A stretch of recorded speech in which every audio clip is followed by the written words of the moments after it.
À la demande de l'un d'entre vous, une petite vidéo consacrée à la question du vieillissement. Alors le vieillissement, il est, on s'en doute, il est multifactoriel, il intervient de façon très différente pour chacun et chacune d'entre nous, et on peut aborder la question du vieillissement de plusieurs aspects sur le plan biologique, physiologique, social, psychologique. Si on écoute les biologistes, le processus de vieillissement commence pour les fœtus, donc avant même la naissance. D'un point de vue physiologique, ce qu'on sait, c'est que l'essentiel des fonctions et des organes, y compris le cerveau, arrive à maturité entre 20 et 25 ans, et qu'à partir de là, il y a évidemment un déclin progressif, très lent et très progressif, des principales fonctions. On l'imagine sur la vue, on l'imagine sur l'ouïe, on l'imagine sur la taille. On perd entre 20 et 70 ans environ 5 cm. En moyenne les uns et les autres, la peau se ride, etc., etc. Des phénomènes de sénescence ou qui touchent l'aspect osseux. Bref, notre corps vieillit, c'est une évidence, dès les 20 ou 25 ans. Néanmoins, cette question du vieillissement, elle vient rencontrer d'un point de vue social ce qu'on appelle aujourd'hui le troisième âge ou le quatrième âge, le grand âge. Et ce vieillissement peut s'accompagner d'un certain nombre de pathologies qui sont les pathologies de la vieillesse. L'objet, évidemment, ce n'est pas de rentrer dans les détails de ces pathologies, mais plus d'évoquer ce que les Québécois appellent l'âge subjectif. Nous aurions tous et toutes un âge réel, celui-là se compte en jours, en mois et en années, mais d'un point de vue subjectif, en règle générale et en moyenne, nous nous accorderions environ 10 ans de moins que l'âge réel.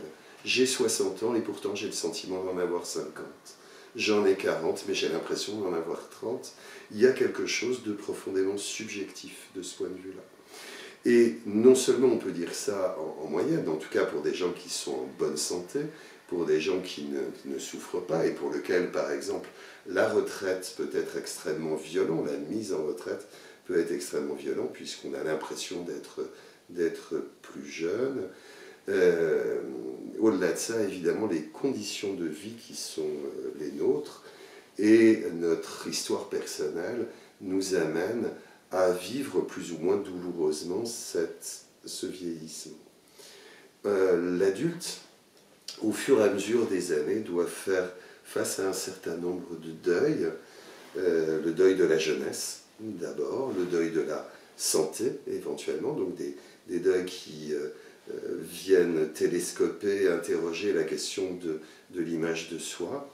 Et puis, plus les années passent, plus ça peut être le départ de ses propres enfants, le décès éventuellement de son conjoint, de ses conjointes, de sa conjointe, de ses amis, de ses propres parents, qui nous en renvoient et nous rend notre propre mort plus présente.